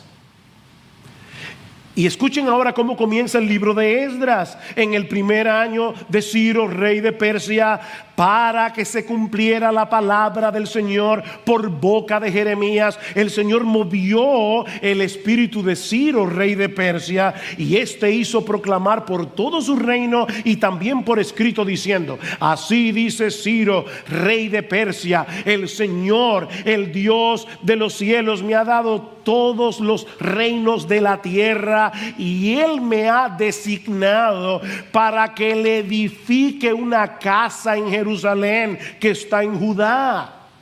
El que de entre vosotros pertenezca a ese pueblo, sea su Dios con él, que suba a Jerusalén que está en Judá y edifique la casa del Señor, Dios de Israel. Él es el Dios que está en Jerusalén.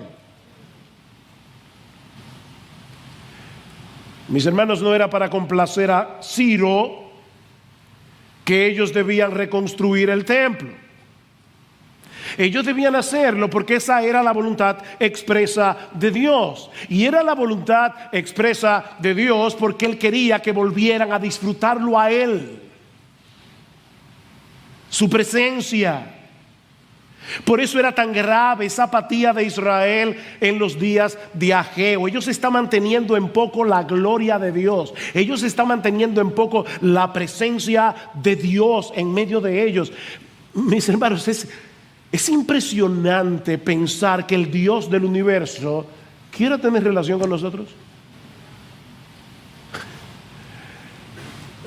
Dios quiere tener comunión con nosotros, entrar en una relación de pacto con nosotros para ser nuestro Dios. Y es una verdadera tragedia que caigamos en tal apatía que eso deje de sorprendernos. Déjame ver cómo yo te lo pongo. Yo le pedí al Señor esta mañana, por favor dame palabra.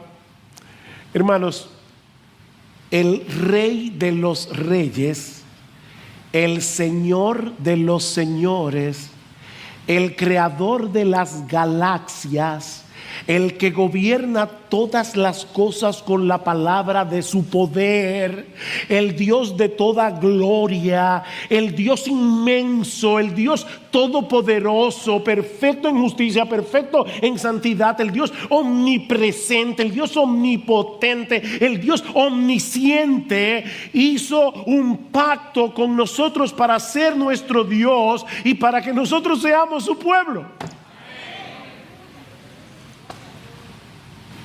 ¿Quién entiende eso?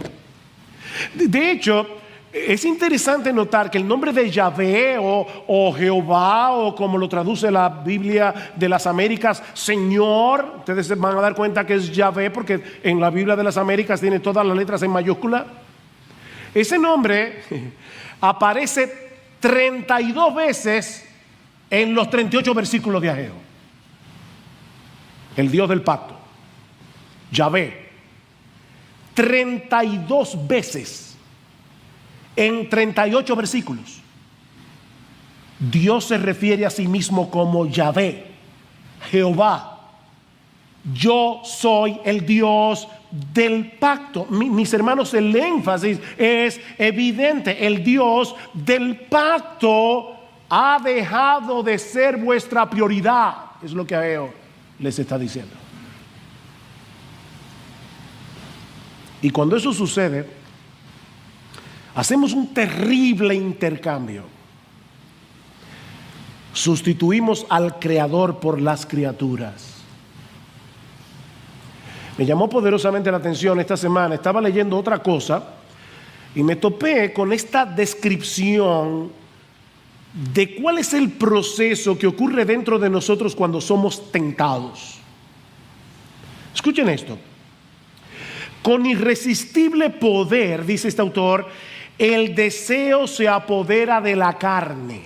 No importa si se trata del deseo sexual o de ambición o vanidad o deseo de venganza o amor por la fama y por el poder o codicia por el dinero. El punto es que el gozo en Dios se extingue en nosotros y buscamos todo nuestro gozo en la criatura. Y ahora escuchen. En ese momento Dios es completamente irreal para nosotros, pierde toda realidad y solo el deseo por la criatura es real. Satanás no nos llena de odio hacia Dios, sino de olvido de Dios. ¿Vieron eso? Dios se vuelve irreal. Comienza a ser un concepto teológico, pero deja de ser una persona con la que nosotros podemos tener relación. Eso era lo que estaba sucediendo con estos israelitas en los días de Ageo. Ellos estaban tan inmersos en su propio mundo que no tenían tiempo, ni recursos, ni energías para ocuparse de su relación personal con Dios.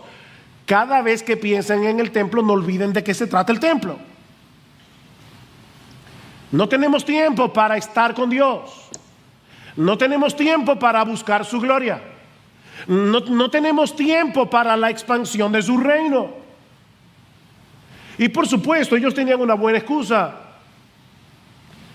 Este pueblo dice, y Dios lo había oído, no ha llegado el tiempo.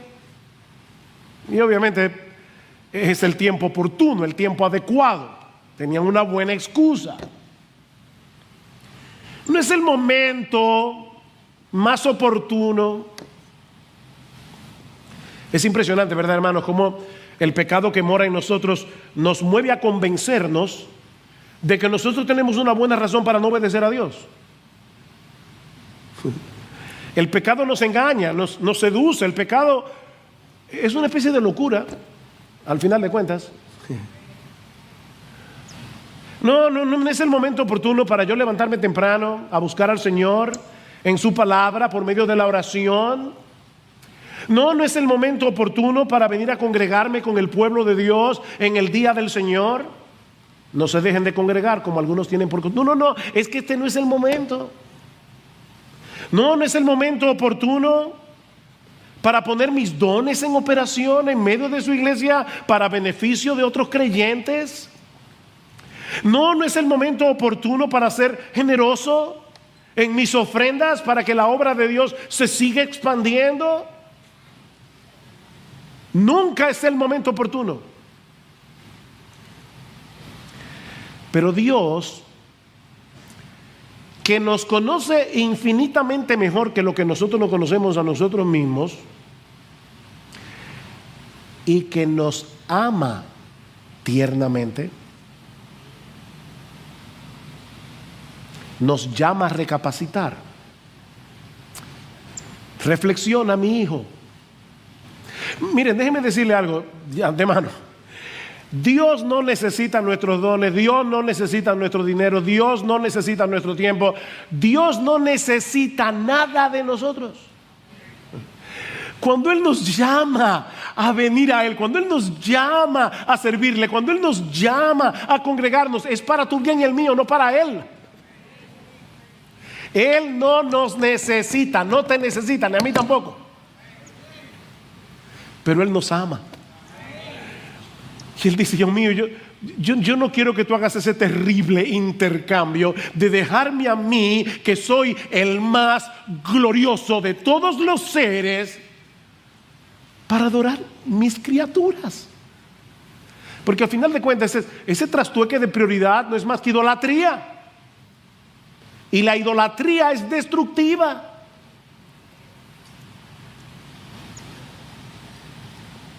Noten cómo Dios constantemente llama a la nación a reflexionar. Versículo 5. Ahora pues, así dice el Señor de los ejércitos, considerad bien vuestros caminos. Versículo 7. Así dice el Señor de los ejércitos, considerad bien vuestros caminos. Capítulo 2, versículo 15. Ahora pues, considerad bien esto de hoy en adelante. Versículo 18. Pero considerad bien esto desde hoy en adelante. Consideren, reflexionen. Ahora, mis hermanos, ¿saben todavía lo que es más sorprendente de esta historia que está detrás del libro de Ageo? Que apenas unos 18 años antes, estos israelitas estaban apasionadamente comprometidos con Dios. Y esto sí que es una advertencia para todos nosotros. Tú puedes estar hoy ardiendo como un querubín, y si descuidas tu vida espiritual, tu relación con el Señor, tu día a día con Él, vas a terminar apagado. Mis hermanos, cuando Ciro el Persa emitió su decreto, un montón de judíos decidieron quedarse en Babilonia, en Persia, porque se habían acomodado allí. Pero estos 50,000 decidieron regresar. Y uno lee rápidamente que volvieron, recorrieron nada más y nada menos que 1000 kilómetros más o menos en los caminos de aquellos días. Estos hombres y mujeres querían hacer la voluntad de Dios. Mis hermanos, este no era un viaje fácil. Estos hombres y mujeres tomaron la decisión de dejar una vida asentada en Babilonia para irse a vivir a una ciudad que estaba destruida.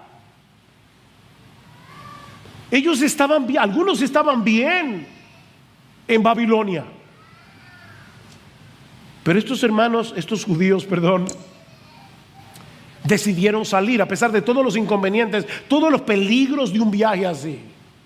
Ellos querían hacer la voluntad de Dios.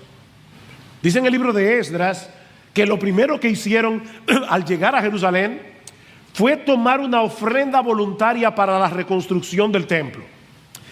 61,000 dracmas de oro, 5,000 minas de plata y 100 túnicas sacerdotales, dice en Esdras capítulo 2 versículo 69. Si eso no te sorprende mucho, déjame ponerte en el lenguaje actual. 50,000 judíos acaban de llegar un viaje de 1000 kilómetros y lo primero que hacen es recoger una pequeña ofrenda, 13,200 onzas de oro, que al precio actual son más o menos 24 millones de dólares. Estos 50,000 judíos ofrendaron 24 millones de dólares para la reconstrucción del templo y 3 toneladas de plata y un montón de túnicas para los sacerdotes. En ese momento, la gloria de Dios estaba por encima de sus propios intereses. Pero algo pasó en esos 18 años que apagó el fuego de su pasión por Dios. Ya ellos no podían decir como Isaías en el capítulo 26 versículo 8: tu nombre y tu memoria son el anhelo de mi alma. ¿Tú puedes decir eso? Señor, tu nombre y tu memoria son el anhelo de mi alma. ¿Ustedes se dan cuenta, mis hermanos, que no se trataba de un edificio? Estos judíos tenían sus prioridades invertidas porque ellos habían olvidado su identidad como pueblo del pacto. Ellos se habían olvidado de que eran el pueblo escogido de Dios. Se habían olvidado de la redención. Se habían olvidado de la gloria de Dios y del lugar que ellos estaban llamados a jugar dentro de todo el plan de redención revelado en el Antiguo Testamento. Más adelante vamos a llegar, si el Señor lo permite, y Cristo no ha venido antes, al capítulo 2, versículo 9. Y yo no puedo ahora ampliar ese texto, pero permítanme hacer un breve comentario y así poder ayudarlos a conectar el pasado con el presente. Dice en Ageo capítulo 2 versículo 9: la gloria postrera de esta casa será mayor que la primera, dice el Señor de los ejércitos, y en este lugar daré paz, declara el Señor de los ejércitos. ¿Cuándo se cumplió esa profecía? Bueno, se ha estado cumpliendo, por lo menos en 3 etapas. En primer lugar, esta profecía se cumplió cuando Dios el Hijo se hizo hombre en la persona de Jesús. Ustedes recuerdan lo que el Señor le dijo a los judíos luego de la primera limpieza del templo en Juan capítulo 2 en el versículo 19: destruid este templo y en 3 días lo levantaré. Y ellos dijeron: pero oye, 40 años se han empleado para poder construir el templo de Herodes en este caso, y tú dices que en 3 días lo vas a levantar y lo vas a reedificar. Pero Juan hace el comentario editorial: pero él se refería al templo de su cuerpo. El templo de su cuerpo. En una ocasión Cristo le dijo a los judíos: ¿saben qué? uno mayor que el templo está aquí. ¿Qué dice el Evangelio de Juan en el capítulo 1? En el principio era el Verbo, y el Verbo era con Dios, y el Verbo era Dios. Y luego en el versículo 14, y aquel Verbo fue hecho carne y tabernaculizó entre nosotros, dice el texto griego, literalmente. Cristo puso su tienda de campaña como un tabernáculo en medio nuestro, y vimos su gloria, gloria como del unigénito del Padre, lleno de gracia y de verdad. Mis hermanos, Cristo es el templo, Cristo es la personificación de la gloria de Dios. Cristo es el lugar donde hoy podemos encontrarnos con Dios. Cristo es el templo. ¿Qué dice Ageo? La gloria postrera de esta casa será mayor, porque no hay nadie más glorioso que nuestro Jesús. Pero eso no se queda ahí. Recuerden que nosotros estamos unidos a Él. Y como estamos unidos con Cristo, nosotros, la iglesia, somos el templo espiritual en el que Él manifiesta su gloria. Pablo dice en 1 Timoteo capítulo 3 versículo 15 que la iglesia es la casa de Dios. Y en Efesios capítulo 2 versículo 20 dice que los creyentes estamos siendo edificados sobre el fundamento de los apóstoles y profetas, siendo la principal piedra del ángulo Jesucristo mismo, para ser un templo santo en el Señor. Cada uno de nosotros individualmente es templo del Espíritu Santo, dice Pablo en 1 Corintios capítulo 6 versículo 19. Pero cuando nos congregamos todos juntos en el día del Señor, manifestamos visiblemente esa realidad de ser la morada de Dios por medio de su Espíritu. Este es el templo de Dios. No parece tan extraordinario. ¿Sabe por qué? Porque no estamos viendo a cada creyente con los ojos de la fe.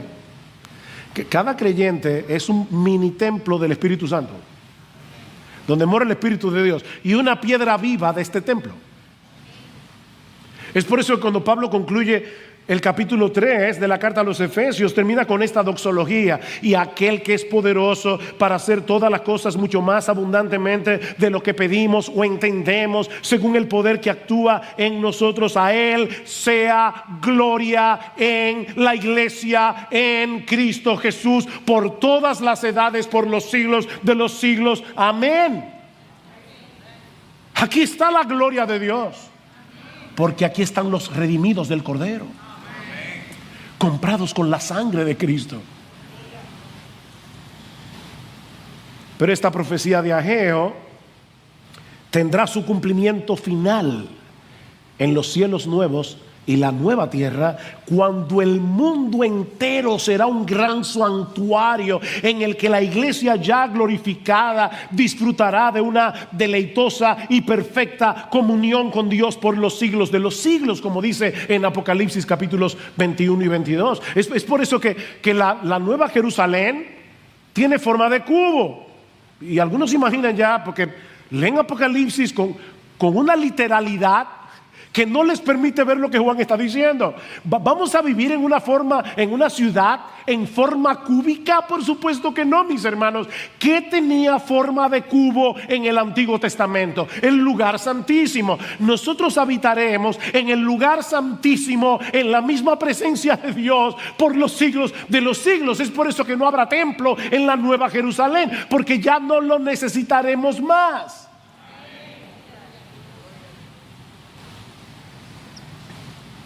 Ese es el clímax de la historia redentora. Y mis hermanos, ese es el anhelo que debe dominar nuestros corazones, porque para eso fuimos salvados. Jesús no dio su vida en el Calvario simplemente para que vayamos al cielo o para que tengamos una vida que no termina nunca. Tenemos vida eterna. Entonces, es una vida interminable. No.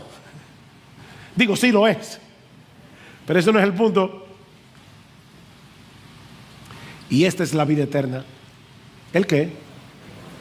Que te conozcan a ti, el único Dios verdadero y a Jesucristo a quien has enviado. Cristo no define la vida eterna en relación de tiempo, la define en términos de comunión.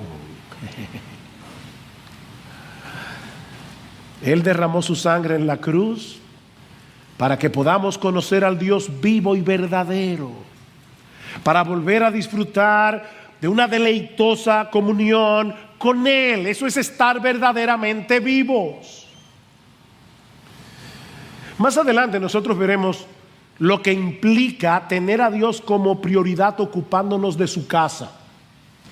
Porque muchos predican del libro de Ageo solamente para decirle a la iglesia: ofrenden para construir el edificio. Bueno, eso es parte, pero no es el asunto. No. La casa de Dios y ocuparnos de la casa de Dios no es primariamente ocuparnos de este edificio de varilla y cemento.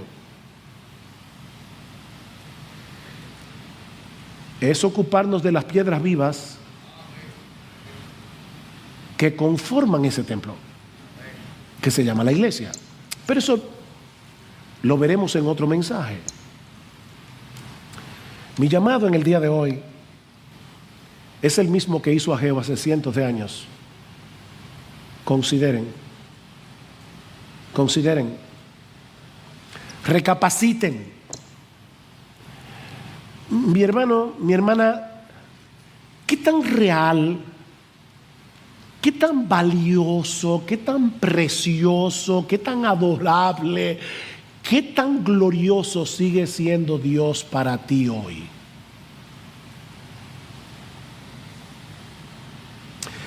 ¿Todavía nos asombra el hecho de que Dios nos haya escogido para hacer de nosotros su templo? Los discípulos están tristes, Cristo les ha dicho que se va, y el Señor tiene que decirles: no se turbe vuestro corazón, creéis en Dios, creed también en mí, en la casa de mi Padre muchas moradas hay. Y ellos se quedan ahí pensando en esas moradas, pero luego Cristo le dice en el versículo 23: el que me ama, mi palabra guardará, y mi Padre le amará, y vendremos a él y haremos morada con él. Miren, no se preocupen, en lo que ustedes llegan a aquellas moradas, ¿saben lo que yo voy a hacer? Yo voy a traer la morada a sus corazones. ¿Te asombra eso? Cristo vive en ti por su Espíritu. Somos templo del Espíritu Santo. Mis hermanos, con cuánta expectativa nosotros venimos cada domingo a congregarnos como iglesia para disfrutar de su presencia especial al escuchar su palabra. No, nos emociona todavía la realidad de que por medio de Cristo hemos sido justificados, hemos sido santificados, hemos sido adoptados en la familia de la fe para que ahora Dios pueda ser nuestro Padre. ¿Te emociona eso? Que tú dices: Señor, y ahí está Dios el Padre escuchándote. ¿Sigue siendo su palabra más dulce que la miel y más preciosa que el oro? Miren, mis hermanos, nunca se acerquen a la lectura de la Biblia con ese espíritu legalista de tengo que leer la Biblia porque ese es mi deber. No, yo quiero leer la Biblia porque aquí es que están las promesas de Dios. Yo quiero leer la Biblia porque quiero entender mejor quién es Cristo. Yo quiero leer la Biblia porque aquí es donde se revela el diamante del Evangelio. Yo quiero leer la Biblia porque de lo contrario yo no puedo tener comunión con mi Padre. Es a través de este libro.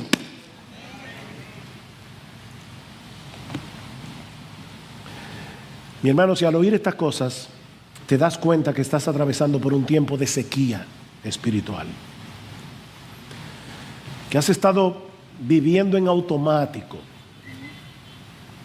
que has estado tan distraído con las pequeñas cosas de tu pequeño reino que estas gloriosas verdades tan extraordinarias se han vuelto triviales para ti. No te quedes ahí. No te quedes ahí postrado, recordando con nostalgia ese fuego que ya no está.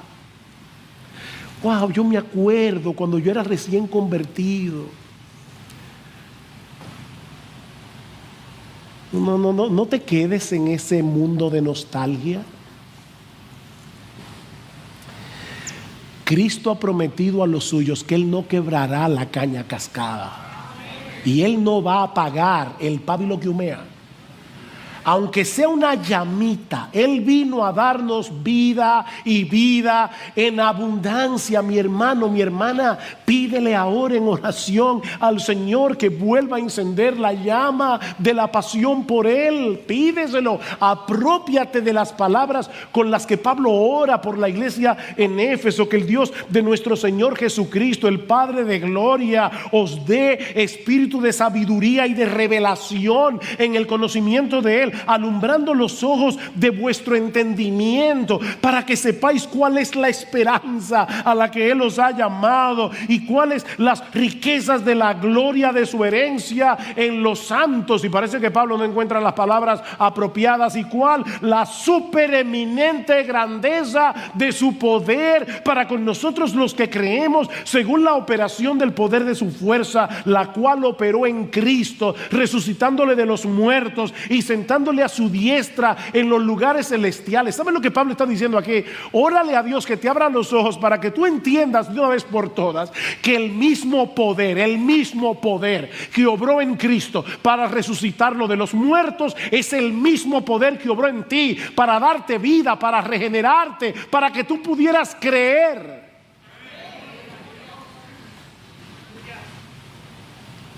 Órale a Dios. Oh Señor, abre mis ojos, de modo que puedas volver a gozarte una vez más en el perdón de tus pecados, que puedas volver a gozarte en el don de la vida eterna, que puedas volver a gozarte en el hecho de que Cristo es tu Salvador, que puedas volver a gozarte en el hecho de que Dios es tu Padre, como si te acabaras de enterar de todo eso. Y si tú estás aquí sin Cristo en esta mañana, mi amigo, no desprecies la invitación que Dios te hace hoy por medio del Evangelio de venir a ser uno de los suyos a través de Jesucristo. Él murió en la cruz para que pecadores como tú y como yo podamos ser salvos en Él. Mi amigo, la muerte de Cristo en la cruz es una evidencia contundente de nuestra pecaminosidad, de nuestra perdición.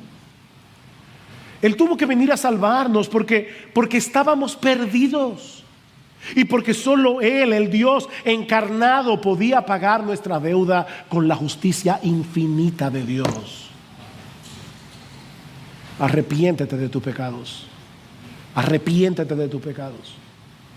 Y ven a Cristo, descansando únicamente en su justicia y en el precio que Él pagó al morir por pecadores. Y ¿sabes qué? Dios te concederá en este mismo instante el perdón de todos tus pecados y el don de la vida eterna, para que a partir de hoy y para siempre puedas disfrutar de la bendita bendición de que el Dios vivo y verdadero venga a ser tu Dios.